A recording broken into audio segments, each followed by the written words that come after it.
Hey, welcome. We're about to take a journey through the internet. But not the internet you think you know. We're going to peel back the curtain and look at the actual physical system that makes our entire digital world work. Let's get into it. We're always talking about the cloud and Wi-Fi, and it really feels like our data is just kind of floating around in the air, right? But have you ever stopped to think, where does it all actually go? Where does the internet physically exist? Well, the answer is probably not what you're expecting. Turns out the vast global internet doesn't live up in the clouds at all. It lives on the cold, dark, high-pressure floor of the world's oceans. Okay, so if the internet isn't some fluffy, ethereal cloud, let's get real about what it actually is. Let's ground ourselves in its physical reality. Think about this for a second. 99%. That's how much of all international data, we're talking your emails, your video calls, everything, travels not by satellite, but through this massive hidden network of undersea cables. Satellites are out there for sure, but they're just a tiny, tiny fraction of the whole story. And this isn't just about you streaming your favorite show. The entire global economy, trillions with a T of dollars in transactions every single day, flows through these physical wires. This is the critical and honestly mostly invisible backbone of our modern world.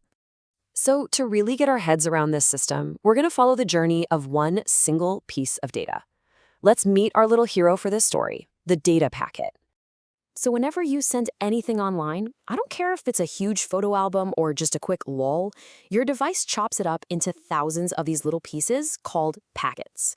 It's kind of like breaking a puzzle into all its individual pieces and then just firing them off one by one to be put back together on the other side. But how does each little puzzle piece know where it's going? Well, every single packet gets stamped with a destination IP address. And you can think of it exactly like a mailing address on an envelope. It tells every single router and switch it meets along the way exactly where to send it next. So here's the basic game plan. Your request, all broken up into packets, zips through your local network, your Wi-Fi router. Then it hits that massive global web of cables, finds where it's going, and then a whole new bunch of packets make the journey all the way back to you. And this all happens in literally the blink of an eye. All right, now for the most amazing part of this whole trip, the high-speed transoceanic voyage across what is basically an undersea internet highway. We are talking about a network of about 1.4 million kilometers of active submarine cables. To put that into perspective, that's enough cable to wrap around the entire planet more than 35 times. It's just an absolutely mind-boggling feat of engineering. And if you were to slice one of these open, what's inside is incredible.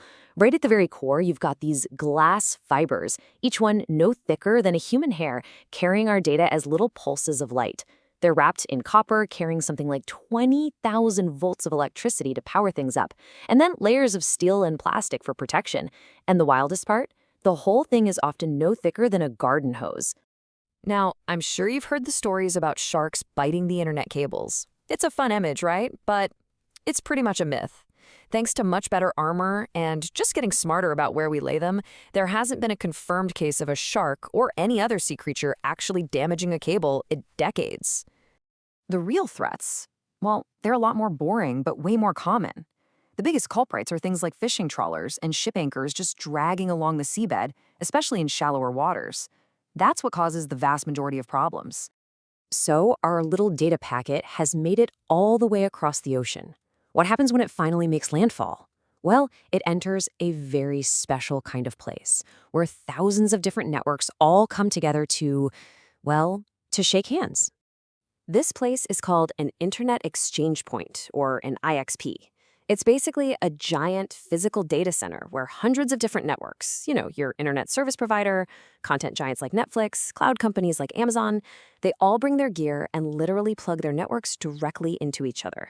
If we're sticking with our postal analogy, this is the main sorting hub where mail from all over gets exchanged super efficiently. And inside these IXPs, networks connect mostly through something called peering. It's like two national postal services agreeing, hey, I'll deliver your mail for free in my country if you deliver my mail for free in yours. It's a mutually beneficial handshake. This is way cheaper and faster than the alternative, which is called transit, where a smaller network has to pay a bigger one to carry its data for it. And this is why they are so crucial. Without a local IXP, a packet going from you to your neighbor who uses a different internet provider might have to travel hundreds of miles away to another city, get exchanged, and then travel all the way back. It's this super inefficient detour, and it has a great name, tromboning. And you know what? We can actually watch this happen in real time using a tool called traceroute. Here, you can see a packet leaving Stanford University in California. It makes a little hop down to Los Angeles, and then bam, one giant leap across the Pacific Ocean, where it lands in Tokyo before finally arriving at its destination. And just look at that final time. The entire round trip, from California all the way to Japan and back again, took just 115 milliseconds. That is, quite literally, faster than you can blink your eye. So that begs the question, right? How on earth is that even possible? How can a piece of data travel over 8,600 kilometers across the biggest ocean in the world and get a response in a tiny fraction of a second? Well, the answer is it's absolutely mind-blowing. The little pulses of light that carry our data packet through those hair-thin glass fibers are traveling at roughly 2/3 the ultimate speed limit of the universe itself, the speed of light. And that really brings us to our final thought here. This incredible system, it's not some public utility. It's not run by one company or one government. It's a collaboration, a kind of handshake deal on a planetary scale. So just think about it. This entire global network is almost completely privately owned.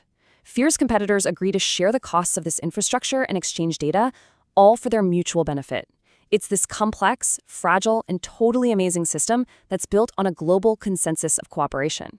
And it really makes you wonder, with no single person or group in charge, what is it that really holds it all together? Thanks for coming along on this little journey with us.